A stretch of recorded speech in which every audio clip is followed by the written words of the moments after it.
Good morning dear students. जो आपका बेटे नेक्स्ट टॉपिक है वो है मिरर फार्मूला। तो मिरर फार्मूला में इस बार आपको वो डेरिवेशन की ज़रूरत नहीं है, डिलीटेड टॉपिक में वो आ गया है। तो आपने सिर्फ इतना याद होना चाहिए बेसिकली कि मिरर फार्मूला होता है क्या। तो वो है 1/u plus 1/v is equal to 1/f। ये बेटे आपको पता होना चाहिए, ठीक है। Where what is u? u क्या होता है बेटे? u is the distance of the object from the pole of the mirror. और v क्या होता है? v इज़ द, ये क्या है? ऑब्जेक्ट का डिस्टेंस होता है। और ये क्या होता है? इमेज का डिस्टेंस। इमेज का डिस्टेंस कहाँ से? फ्रॉम द, कहाँ से बेटे? Pole of the mirror. Pole, ये भी पोल से, ठीक है। Distance of pole object from the pole. और v क्या होता है? Distance of the object from the image from the pole. And what is f? f क्या होता है बेटे? This is a focal length. Focal length, ठीक है बेटे। फोकल लेंथ होता क्या है बेटे? This is the distance of the focus from the pole of the mirror. जैसे फॉर एग्जांपल ये है, थोड़ा आपको आइडिया दे देते हैं। फॉर एग्जांपल यहाँ पे ये आपका फोकस है बेटे, ठीक है। तो ये जो डिस्टेंस होगा ये वाला, ये क्या होता है? और ये क्या होता है? What is this? This is pole of the mirror, okay.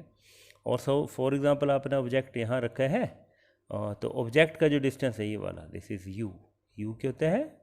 Distance of the object from the pole of the mirror. ये क्या है? ऑब्जेक्ट है, ठीक है बेटे। आप सपोज आपकी जो इमेज बन रही है वो कहाँ बन रही है? इट इज़, और ये कहाँ बनी आपकी इमेज? फॉर एग्जांपल यहाँ बन रही है, ठीक है। ठीक है, फॉर एग्जांपल यहाँ बन रही है इमेज, ठीक है। ये इमेज है बेटे, ठीक है। तो ये जो डिस्टेंस होगा दिस इज़ v। इमेज का पोल से जो डिस्टेंस है वो v होता है, ऑब्जेक्ट का पोल से जो डिस्टेंस है वो u होता है, और फोकस का जो पोल से डिस्टेंस है वो होता है स्मॉल f होता है। तो इसकी डेरिवेशन की ज़रूरत नहीं है, आपने इतना याद रखने का कि ये जो होता है, ये होता है mirror formula 1/u plus 1/v is equal to 1/f, ठीक है बेटे। तो नेक्स्ट एक लीनियर मैग्नीफिकेशन है बेटे, लीनियर मैग्नीफिकेशन, ठीक है बेटे। लीनियर मैग्नीफिकेशन, ठीक है। अब ऐसे लग रहा है पता कि लीनियर मैग्नीफिकेशन होगा क्या? This is the denoted by small है। ये क्या होता है? Size of the image, size of the image to the size of the object. क्या होता है ये? Size of the object. बोलने का मतलब है कि मैग्नीफाई, कितनी मैग्नीफाई इमेज ऑब्जेक्ट हुआ है, this is called the linear magnification, okay बेटे। और इसको करना कैसे है? तो इसकी भी आपको ज़रूरत नहीं है ज़्यादा करने की, अपने इतने ज़्यादा रखना है कि स्मॉल m की वैल्यू होती है capital I upon O। Where what is O? This is the size of the object, और I क्या है? Size of the image. For example अगर इससे देखें हम, तो ये क्या होता है? दिस इज I, ठीक है। ये जो सॉरी ये क्या है? O है। और ये जो ये क्या है? इमेज। इमेज का जो साइज़ है, अगर इमेज का साइज़ बड़ा है तो हम बोलेंगे कि ये क्या है? दिस इज़, इसकी पॉजिटिव आएगी। अगर इमेज का साइज है कम तो लेस देन 1 आएगा बेटे, ठीक है। तो ये वैल्यू है हमारी, दिस इज़ द, और इसकी जो वैल्यू आती है ये आती है -v/e, ठीक है बेटे। ये आपने इतना याद रखना है। जब हम रिफ्रैक्शन में करेंगे तो ये सारी की सारी चीज़ें आपको क्लियर हो जाएंगी बेटे, ठीक है। तो I/O, यहाँ पे इतना याद रखना है कि यहाँ पर टोटली 1 प्लस है, यहाँ पर माइनस आता है। लेकिन जब रिफ्रैक्शन में करेंगे तो यहाँ पर -1/u आएगा, plus 1/v is equal to 1/f, और यहाँ पर क्या आ जाएगा? v/u, यहाँ पर वो पॉजिटिव होगा। इतना आपने बेटे ध्यान रखना है। तो रिफ्लेक्शन का यहाँ पर ज़्यादा पूछा नहीं है, तो हम इसको आगे जो नेक्स्ट चैप्टर है वो करेंगे रिफ्रैक्शन। ये बड़ा इंपॉर्टेंट है बेटे, इसके सारे टॉपिक्स करने हैं। और रिफ्लेक्शन का काफ़ी ज़्यादा टॉपिक्स जो वो डिलीट हो चुके हैं। This is the second topic of ray optics, ठीक है बेटे। तो रिफ्रैक्शन सबसे पहले बेटे होता क्या है? रिफ्रैक्शन आपने 10th में भी पढ़ा हुआ। रिफ्रैक्शन होता क्या बेसिकली? फॉर एग्जांपल ये कोई और मीडियम है, ये फॉर एग्जांपल अगर वाटर ही आप मान ये वाटर है या कोई भी है, ग्लास है या कोई भी चीज़ है, और यहाँ पर ऊपर एयर है। तो यहाँ से अगर कोई ऐसे करके आपका कोई ये क्या आती है? रे ऑफ लाइट आ रही है बेटे, इसको आप OA या कुछ भी मान लो। और what is this? This is the normal. You know that normal plays a very great role in the optics, ठीक है। तो व्हाट इज दिस, ये क्या होगा बेटे, this is angle of incidence, angle made by the incident ray with the normal, कहाँ पे, at the point of incidence. अब देखो बेटे रे जानी कैसे चाहिए थी, ये रे ऐसे जानी चाहिए थी, लेकिन बेसिकली क्या हुआ, ये बेंड हो जाती है यहाँ पर, ये दिस इज आर, ये क्या होता है, आर होता है बेटे, ठीक है। तो आर क्या है, this is the angle of refraction, ठीक है, एंगल ऑफ, ये क्या है, एंगल ऑफ इंसिडेंस, ठीक है बेटे। और what is R, R is the angle of refraction, angle of refraction, ठीक है बेटे। इंसिडेंस हो गया और ये क्या हो गया, एंगल ऑफ रिफ्रैक्शन, ठीक है। अब बेटे देखेंगे कि बेसिकली अब आपने वो रिफ्लेक्शन में पढ़ा था कि i is always equal to r, लेकिन यहाँ पे आई और आर बराबर नहीं होते हैं बेटे, कई बार आर ज़्यादा होता है आई से और कई बार आई कम होता है, ठीक है। अच्छा, इसके जो बेटे लॉस है आपको पता ही है, नंबर 1 क्या था, पहला लॉ क्या था बेटे, वही कि इंसिडेंट रे, कौन सी बेटे, इंसिडेंट रे, रिफ्रैक्टेड रे and normal all lie on a same plane, lie on a same plane, एक ही प्लेन में होते हैं, ये तो दोनों का कॉमन हो गया बेटे, ये रिफ्लेक्शन का भी है और रिफ्रैक्शन का भी है। तो अब बेटे जो इसका सेकंड लॉ है वो क्या है, सेकंड लॉ बड़ा इंपॉर्टेंट है बेटे, इसमें क्या बताया गया था कि sine I upon sine R is always constant, ठीक है, होता है ये हमेशा ही कांस्टेंट रहता है, ठीक है। इसको आप डिफाइन कैसे करेंगे, the sine of angle of incidence, the ratio of sine of angle of incidence to the sine of refraction is always constant and this constant is equal to क्या होता है बेटा, ये mu, where what is mu, mu is called refractive index. अगर ये medium ए है और ये मीडियम बी है तो इसको कैसे लिखेंगे, ए म्यू बी, ठीक है बेटे। तो अगर आपसे पूछें कि ए म्यू बी है क्या, दिस इज ए क्या है बेटे, refractive index, this is a refractive index of किसका बेटे, ये of medium B with respect to, ठीक है, क्या है ये, इसमें कंफ्यूज नहीं होना बेटे, refractive index of medium B, ये ध्यान रखना है, ये किसका है, बी का है, with respect to medium A, ठीक है, ये ध्यान रखना है बेटे, लिखते हैं ऐसे, यहाँ से क्लियर है कि ए से इंसिडेंस हो रही है और बी में क्या हो रही है, रिफ्रैक्शन हो रही है, ठीक है बेटे।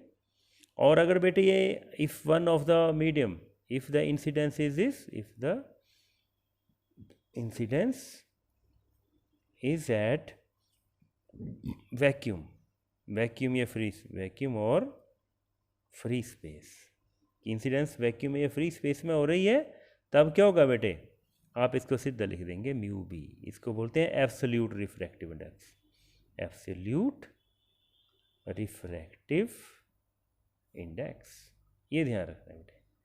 ये कब होगा, जब आपका जो मीडियम है, रेयर मीडियम है, वो क्या है, दैट इज वैक्यूम और फ्री स्पेस, तब हम इसको सिंपली ऐसे लिखेंगे, ठीक है। और सपोज अगर यहाँ पर ग्लास है, यहाँ पर वाटर है तो क्या लिखेंगे, जी म्यू बी, अगर यहाँ पर वाटर है, यहाँ पर ग्लास है तो क्या लिखेंगे, डब्ल्यू म्यू बी, है ना। तो ये आपने बेटे ध्यान रखना है।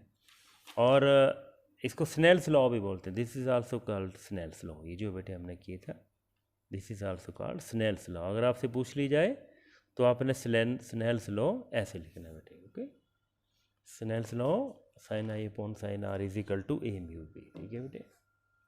अब ये बेटे कि स्नेल्स लॉ में कि रिफ्रैक्टिव इंडेक्स कौन कौन सी चीज़ों पर डिपेंड करता है, mu depends upon, mu depends upon कौन कौन सी चीज़ों पे डिपेंड करता है बेटे, म्यू, नंबर 1 क्लियर ही है, नेचर ऑफ द मीडियम, कि कौन कौन से मीडियम है उन पर डिपेंड करता है, और the wavelength of the light, और कौन सी वेवलेंथ, लाइट की क्या वेवलेंथ है उस पर ये डिपेंड करता है बेटे, ओके।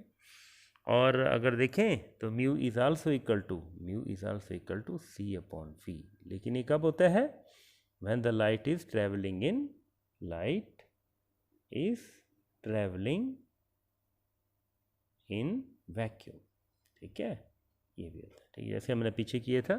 तो म्यू बी को हम लिख सकते हैं c mu upon b, okay.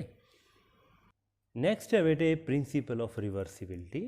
तो प्रिंसिपल ऑफ रिवर्सिबिलिटी में क्या बताया गया है, इसमें आपने पहले डायग्राम देख, सपोज बेटे ये आपका मीडियम ए है ना, ये ए मीडियम है और ये बी मीडियम है, डेंसर है और ये क्या है, रेयरर मीडियम है। ओके, इसमें क्या होगा बेटे, आप देखेंगे कि सपोज ये आपका क्या है, एक इंसिडेंस रे है और ये नॉर्मल है, and what is this, angle of incidence. और ये क्या बेटे आपका, जानिए ऐसी चीज़ है बेटे, कैसे गए, इन दिस वे, ये क्या है, आर।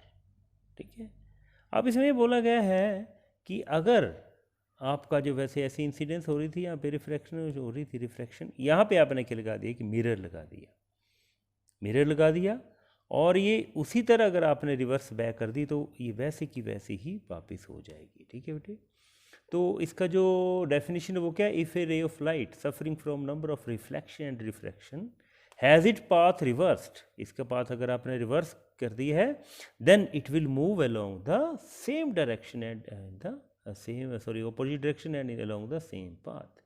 तो बेटे अगर अब पहले हम इसे यहाँ के करें कि अगर इंसिडेंस कहाँ से हो रही है, ए टू बी हो रही है, तमीज़ यहाँ क्या लिखेंगे हम, ए म्यू बी, और ए म्यू बी आएगा क्या, sine I upon sine R. ठीक है बेटे, अब आपने क्या किया, इसका पाथ रिवर्स कर दिया, और किया कैसे आपने, एक मिरर लगा के इसका पाथ रिवर्स कर दिया है, तब जो आपके पास आएगा क्या बेटे, अब बी से हो रही इंसिडेंस, बी म्यू ए, अब यहाँ पे एंगल ऑफ इंसिडेंस क्या होगा बेटे, साइन आर अपॉन साइन आई। ठीक है बेटे, ये 1 बन गया और ये 2 बन गया। ठीक है, ये दोनों बन गए। अब यहीं से देखें बेटे, डिवाइड करें दोनों को तो क्या होगा, ए म्यू बी मल्टीप्लाई करें, sorry, A mu B into B mu A is equal to क्या आएगा, sine I upon sine R into यहाँ क्या आएगा, sine R upon sine I. और देख रहे हैं आप कट जाएंगे तो हमारे पास क्या बच जाएगा बेटे, so we are left with क्या बचेगा, a mu B into B mu A is equal to 1। It means हम क्या लिख सकते हैं, a mu b is equal to 1 upon b mu a. ये होता है बेटे principle of reversibility, very easy. ठीक है, इसका मतलब क्या है कि अगर एक आपकी रे है, उसका फाइनल पाथ अगर आपने रिवर्स कर दिया है, then it will move in the same path and in the opposite direction. So ये बेटे आपका this is the principle of reversibility. अब आपका बेटे इसमें किया हुआ है total internal reflection, total internal, very important है बेटे ये इंटरनल रिफ्लेक्शन। ठीक है, टोटल इंटरनल रिफ्लेक्शन। ठीक है, इसको TIR भी बोलते हैं, क्या बोलते हैं, TIR। ठीक है, टोटल इंटरनल रिफ्लेक्शन। हाँ बेटे, टोटल इंटरनल रिफ्लेक्शन के लिए जो सबसे इंपॉर्टेंट बात है वो क्या है कि सबसे पहले बेटे आपको ये पता होना चाहिए कि when the ray of light moving from rare to denser then what happens. For example ये बेटे आपका ये एक मीडियम मान लेता हूँ, मानना ये क्या है आपका डेंसर है और ये क्या है, रेयरर है। ठीक है, ये ध्यान रखना पड़ेगा बेटे। और ये क्या है, डेंसर है और ये क्या है, रेयरर है। ठीक है बेटे, अब होगा क्या, फॉर एग्जांपल ये आपकी इंसिडेंट रे है बेटे। ठीक है, ये इंसिडेंस रे है, तो ये कहाँ जानी चाहिए थी बेटे, इन दिस में, पर ये क्या डेंसर टू रेयरर जा रही है, ये ध्यान रखना है बेटे। When the ray of light is moving from denser to rarer then it moves away from the, ये तो नॉर्मल से क्या हो जाती है, अवे चली जाती है। ठीक है, जैसे इसको ऐसे जाना चाहिए था बट ये अवे जाएगी। ठीक है, ऐसे जाएगी। और अगर हम रेयरर टू डेंसर की बात करें तो इसमें क्या होगा कि आपकी क्या बेटे, what is this, this is angle of incidence, और ये कैसे मूव कर रही है, फ्रॉम रेयरर टू डेंसर। तो इसको मूव कैसे करना चाहिए था बेटे, in this way, but it will bend towards the normal, ये ध्यान रखना है बेटे आपने। ठीक है, तो when the ray of light move from rare to denser then it moves bends towards the denser. और ये अगर डेंसर से रेयर में जा रही है तो क्या होगा, it will bend away from the normal. ये this is the very useful concept जो कि यहाँ पे यूज होगा बेटे। ठीक है, अच्छा बेटे, अब टोटल इंटरनल रिफ्लेक्शन आपने ढंग से समझ लेना है डायग्राम से, पहले है क्या ये डिस्प्ले, और ये क्या बेटे आपका, this is a denser medium. कौन सा मीडियम है बेटे, दिस इज डेंसर मीडियम, ये डेंसर मीडियम है। ओके, ये डेंसर मीडियम है बेटे। ठीक है, और यहाँ से बेटे कोई माना एक, सबसे पहले तो यहाँ पे देखो ये रे आ रही है कोई इन दिस में। अब ये रे देखें आप, तो एंगल ऑफ इंसिडेंस क्या है बेटे, इसका एंगल ऑफ इंसिडेंस है 0, तो इसका एंगल ऑफ रिफ्रैक्शन भी क्या होगा, 0 होगा। ठीक है, तो मीन्स ऐसे आई और ऐसे ही नीचे चली जाएगी। ठीक है, it will move in the same along the same line. ठीक है बेटे, या यहाँ से कोई रे जा रही है, माना यहाँ से देख लिया आपने, यहाँ पे ऑब्जेक्ट रखा है, अगर ये ऊपर जाएगी तो ये भी इन दिस वे जाएगी। ठीक है, इन दिस वे। तो ये मीडियम कौन सा बताया मैंने, डेंसर है। ठीक है बेटे, ये पॉइंट अगर मान लिया आपने ए, तो इसका मतलब ओ ए जो अब वो एज इट इज़ चली गई। क्यों? क्योंकि इसका एंगल ऑफ इंसिडेंस क्या था बेटे, 0 था। अब क्या किया आपने, थोड़ी सी इसकी एंगल ऑफ इंसिडेंस बढ़ा दिया। ओके, मीन्स अब इसका एंगल ऑफ इंसिडेंस क्या है, ये और कहाँ हो रही है बेटे, ये एट पॉइंट A1 मान लिए। ठीक है, अब ये कहाँ से जा रही है, डेंसर टू रेयर जा रही है, तो क्या होगा, it will bend away from the normal. Means जानी ऐसे चाहिए थी ये, but it will move in this way, ये। ठीक है बेटे, सो ये क्या हुआ, this is the angle of incidence बढ़ा, तो यहाँ पे भी ये भी बढ़ गया। ठीक है, अब एक और एंगल ले लिया आप, थोड़ा सा और बढ़ा दिया आपने। ठीक है, अब आपने एंगल ऑफ इंसिडेंस थोड़ा सा और बढ़ा दिया, माना ये पॉइंट कौन सा है, A2। अब क्या हो गया, ये थोड़ी सी और बेंड हो गई।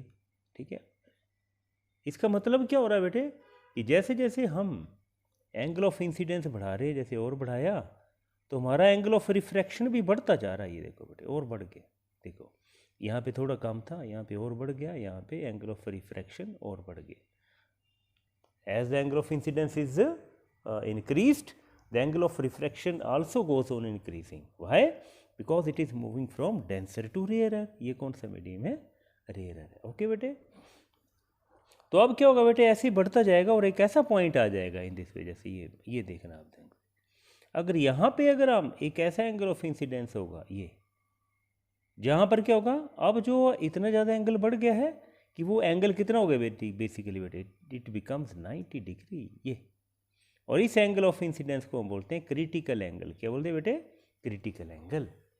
सो हुआ क्या कि जैसे जैसे एंगल ऑफ इंसिडेंस बढ़ा रहे हैं, तो हमारा जो है ये एंगल ऑफ इंसिडेंस है। ठीक है, एंगल ऑफ रिफ्रैक्शन भी बढ़ता जा रहा है, और एक ऐसा angle of incidence, particular angle of incidence होगा ये किसी पर्टिकुलर मीडियम के लिए, जहाँ पर ये जो है एंगल ऑफ रिफ्रैक्शन क्या हो जाएगा, इट विल बिकम 90 डिग्री। कितना बन जाएगा बेटे, ये 90 डिग्री।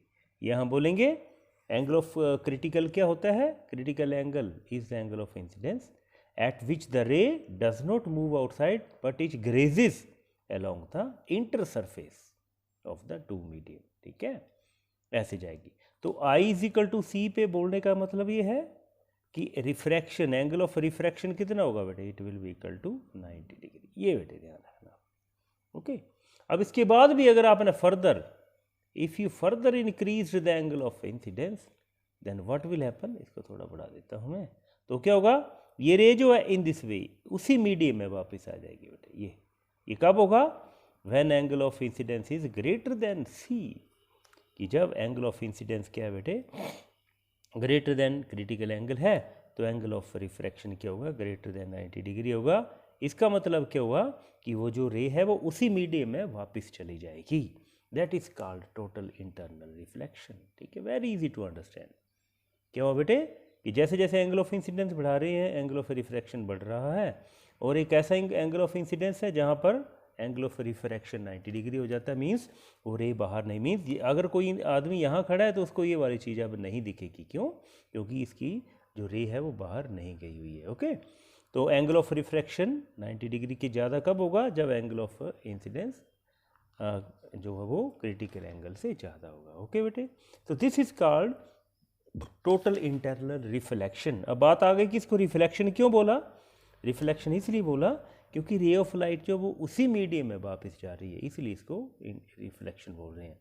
तो इसकी जो डेफिनेशन है वो क्या है, it may be defined as the phenomena of reflection of light that take place when a ray of light traveling in denser medium get incidented at the interface of two media at an angle greater than the critical angle। तो ये होगा बेटे आपका total internal reflection. Very easy, इसमें कोई problem वाली बात नहीं है। अब इसकी कंडीशंस क्या है बेटे वो देख। अब बेटे कंडीशंस ऑफ TIR क्या है, नंबर 1 एक तो आपने देख ही लिया है, क्या है, incidence should take place, incidence should be in the, कहाँ होनी चाहिए, डेंसर मीडियम में। ठीक है बेटे, डेंसर मीडियम, इंसिडेंस कहाँ होनी चाहिए, डेंसर मीडियम। और सेकंड कंडीशन क्या है angle of incidence should be greater than critical angle, कि एंगल ऑफ इंसिडेंस जो हमेशा ही क्रिटिकल एंगल से ज़्यादा होना चाहिए बेटे। So very important phenomena. अब इसकी जो बेटे वो भी पढ़ लेते हैं थोड़ी सी। यह एक और रिलेशन आपको आया, relation between mu and C, कई बार आ जाता है relation between mu and C, mu and C, where what is mu, mu is the refractive index and what is C, C is the critical angle. तो अभी देखा बेटे आपने कि हमारी जो इंसिडेंस हुई थी वो कहाँ हुई थी, डेंसर मीडियम में, और रिफ्रैक्शन कहाँ हो रही थी, जैसे इन द रेयर मीडियम।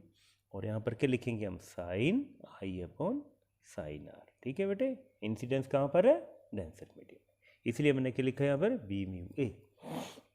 अब आपको पता है कि आई इज इक्वल टू, अगर सी होगा कि एंगल ऑफ इंसिडेंस जो क्रिटिकल एंगल के बराबर होगा, तो आर की वैल्यू क्या आएगी, it will be equal to 90 degree. ठीक है, यहाँ पे पुट कर देंगे, this implies that P mu A is equal to sine I की जगह क्या लिख दिया, सी अपॉन साइन 90 डिग्री। ठीक है, तो साइन सी और साइन 90, तो it means B mu A is equal to क्या आएगा बेटे, साइन सी, क्योंकि साइन 90 जो बेटे क्या होता है, साइन 90 इज इक्वल टू 1। तो ये आ गया। और अगर हमारा जो नॉर्मल होता है रिफ्रैक्टिव इंडेक्स ए म्यू बी, तो वो क्या हो जाएगा, 1 अपॉन साइन सी। ठीक है, ये बेटे रिलेशन बिटवीन द, तो I think it is very easy, आप इसको वेरी इजीली कर सकते हैं। मैंने 1-2 न्यूमेरिकल भी करवाए हैं, वो भी आपने इसमें कर लेने बेटे। ठीक है, तो इसकी जो बेटे एक बहुत इम्पॉर्टेंट जो एक एप्लीकेशन है, application of T I R. ठीक है बेटे, इसको मैं यहीं समझा देता हूँ, application of T I R, applications of T I R. ठीक है, एक आप देखा होगा बेटे, फर्स्ट जो एक दिखा हुआ आपने, टोटली रिफ्लेक्टिंग प्रिज्म्स। ठीक है, कौन सी है, टोटली रिफ्लेक्टिंग प्रिज्म्स।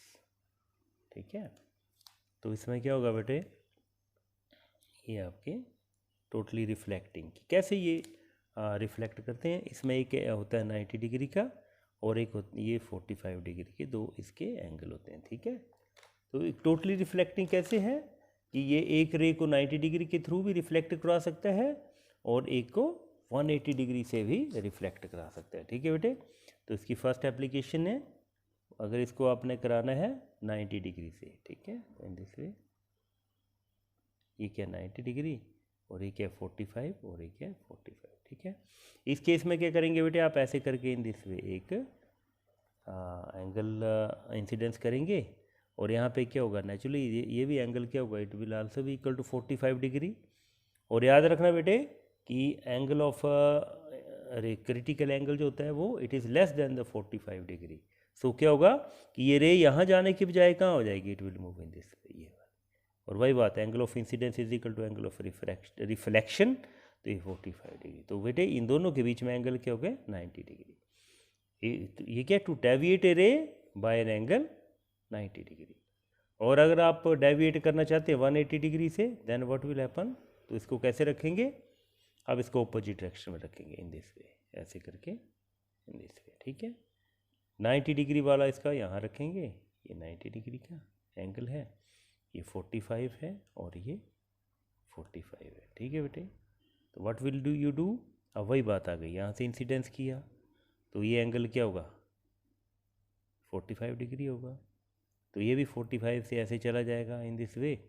ये रे यहाँ गई, यहाँ से यहाँ गई, और यहाँ से अगेन ये 45 है, तो अगेन इन दिस वे, ये ऐसे करके ये बेटे चीज़ कहाँ यूज़ होगी, it is used in the कहाँ होगी ये यूज़, बाइनोकुलर्स में। ठीक है, बाइनोक्यूलर्स में ये यूज़ होगा। ठीक है, 180 डिग्री से हम इसको रोटेट करा रहे हैं, ये आपको नोट्स बनाए हुए हैं। और जो मोस्ट इंपॉर्टेंट इसकी एप्लीकेशन है वो क्या होती है, मायरेज। मायरेज क्या होती है बेटे, आपने सुना होगा कि रेगिस्तान में हिरन जो वो इधर उधर दौड़ते रहते हैं, वो क्यों, क्योंकि उनको ऐसा लगता है कि दूर जाकर कहीं एक तालाब है, एक दूर जाकर एक तालाब है, और उनको एक उसकी इन्वर्टेड इमेज दिखती है, जैसे कि हमें पानी में दिखती है। तो इसको एक्सप्लेन कैसे करेंगे, फॉर एग्जांपल यहाँ पर एक क्या है बेटे, ये एक पेड़ है, तो यहाँ पर कोई आदमी खड़ा है या कोई भी डियर है, कोई भी है, तो उसको क्या होगा बेटे, आप देखो बेटे, आपको पता है इसको एक्सप्लेन कैसे करना है। सबसे पहले कि मायरेज क्या है, क्या mirage is an optical illusion in which an inverted image of the object is seen in the deserts during a very hot day. This is called mirage. अब बेटे इसको एक्सप्लेन करें, कैसे करेंगे। आपको पता है कि फिजिक्स में कभी भी हम स्टोरीज नहीं सुनते हैं, तो इसको how it is explained, basically इसमें क्या बोला गया कि जैसे हम अपवर्ड डायरेक्शन में मूव करते हैं, तो आप सभी को पता है, केमिस्ट्री में भी पढ़ा होगा कि हमारा जो टेम्परेचर है वो क्या होता जाता है बेटे, डिक्रीज। ठीक है, अपवर्ड डायरेक्शन में क्या होता है, अपवर्ड डायरेक्शन में क्या होता है बेटे, टेम्परेचर डिक्रीज करता है बेटे, क्या करता है, टेम्परेचर डिक्रीज करता है। ठीक है, और टेम्परेचर डिक्रीज कर रहा है तो डेंसिटी क्या होती जाएगी, डेंसिटी, टेम्परेचर क्या करेगा, डिक्रीज, और डेंसिटी क्या करेगी, इंक्रीज करेगी बेटे, क्या करेगी, डेंसिटी इंक्रीज करेगी। ठीक है, अब डेंसिटी इंक्रीज करने से इसका मतलब क्या हुआ, होगा क्या बेटे, बेसिकली फॉर एग्जाम्पल यहाँ से जो रे ऑफ लाइट आ रही है, माना ऐसे करके आ रही है। ठीक है, अब ये क्या है, ये डेंसर है, ये रेयर है, रेयर मीन्स डेंसर से रेयर आएगी। ऊपर से जो कोई भी रे ऑफ लाइट आएगी वो क्या होगी, डेंसर से रेयर की तरफ आएगी, तो नेचुरली ये क्या होती जाएगी, दिस विल बेंड, और एक ऐसा एंगल आएगा कि वो जो एंगल ऑफ इंसिडेंस है क्रिटिकल एंगल से ग्रेटर हो जाएगा, और रे कहाँ टर्न कर जाएगी, दिस पे ऐसे करके उसी मीडियम में टर्न कर जाएगी। और यहाँ पर कोई भी आदमी खड़ा या डियर जिसकी आँख यहाँ पर है, तो उसको ये कहाँ दिखेगा, he will find it here, means उसको ये कहाँ दिखेगा, इन दिस वे, यहाँ पे दिखेगा। तो ये क्या है, this is the application of total internal reflection. During a very hot day what will happen, the air is splitted up in the layers, and as we move in the upward direction the temperature decreases, temperature decrease होने से density क्या होती जाएगी, increase, means इसकी density इससे ज़्यादा है, इसकी डेंसिटी इससे ज़्यादा है, इसकी डेंसिटी इससे ज़्यादा है, तो ऊपर से जो लाइट रे ऑफ लाइट्स आएंगी वो क्या होंगी, डेंसर से रेयर मीडियम में जाएंगी, और जैसे आती जाएंगी तो उसका एक ऐसा टाइम आएगा कि उसका जो एंगल ऑफ इंसिडेंस है वो क्रिटिकल एंगल से बढ़ जाएगा, और जैसे एंगल ऑफ इंसिडेंस बढ़ेगा तो रे ऑफ लाइट यहाँ नहीं जाएगी बल्कि वो रिवर्स हो जाएगी, अपवर्ड मीडियम में हो जाएगी। ठीक है, तो यहाँ पे जो कोई आदमी खड़ा है उसकी आंख यहाँ पर है, तो उसको ये ऐसे लगेगा कि इसकी यहाँ पे इन्वर्टेड इमेज उसको दिखेगी, एंड उसे लगेगा कि जो इन्वर्टेड इमेज बनी है ये कहाँ बनी है, एक किसी पॉन्ड में बनी है या किसी पानी में बनी, इसलिए उसको ये क्या एक पानी की तरह दिखाई देंगे। ठीक है बेटे, तो एक और है बेटे इसका OFC, ऑप्टिकल फाइबर केबल होता है OFC। ठीक है, ये बहुत इंपॉर्टेंट, जैसे आजकल हमारे जो सिग्नल आते हैं, जो घरों में केबल लगी है बेटे, वो क्या होती है, OFC, ऑप्टिकल फाइबर केबल। इसका भी यही फंडा है बेटे, कैसे इसको किया गया है, ये सबसे पहले एक अंदर क्या होगा, ये क्या होगा, एक रेयर मीडियम होगा, ये ग्लास होगा, ग्लास होता है बेसिकली। ठीक है, ग्लास, बाहर भी एक ग्लास है बेटे। ठीक है, बाहर भी एक ग्लास है, लेकिन इसका जो रिफ्रैक्टिव इंडेक्स है इससे कम है। ठीक है, इसका रिफ्रैक्टिव इंडेक्स और इसका, वैसे अगर इसको म्यू आउटर लिख रहा हूँ मैं, इसको म्यू इनर लिख रहा हूँ, तो mu outer is less than mu inner, क्योंकि इसका रिफ्रैक्टिव इंडेक्स मीन्स ये रेयर है और ये क्या है, डेंसर है। अब क्या होगा बेटे, फॉर एग्जांपल यहाँ से कोई एक रे ऑफ लाइट, आपकी जो सिग्नल है वो आएगा, यहाँ पे आएगा, तो इसका जो इंसिडेंस है वो क्रिटिकल एंगल से ज़्यादा होगा, तो ये बाहर नहीं जाएगा, तो क्या होगा, अंदर ही क्या बेटे, ये बार बार क्या, it will move inside the, और ये it can travel a very large distance. तो ये बेटे ये OFC है, ऑप्टिकल फाइबर केबल। तो इसके यूजेस क्या है बेटे, it is used for the long communication. Second क्या, they are used to transmit the optical signals. ठीक है, they are used for making medical investigation, जैसे फॉर एग्जांपल आपने एंडोस्कोपी सुना होगा, पेट में जो करते हैं बेटे एंडोस्कोपी, तो उसका जो बेटे होता है दैट इज क्रिएटर, उसका भी OFC ही यूज़ किया जाता है। ठीक है बेटे, एक और इसकी एप्लीकेशन है ब्रिलियंस ऑफ डायमंड। अब आपको पता है कि डायमंड का जो बेटे रिफ्रैक्टिव इंडेक्स है वो होता है 2.47, कितना होता है, 2.47, जो कि सबसे ज़्यादा होता है बेटे। ठीक है, तो इसकी ब्रिलियंस के लिए भी हम क्या करते हैं, we use the total internal reflection. So I think it's over today.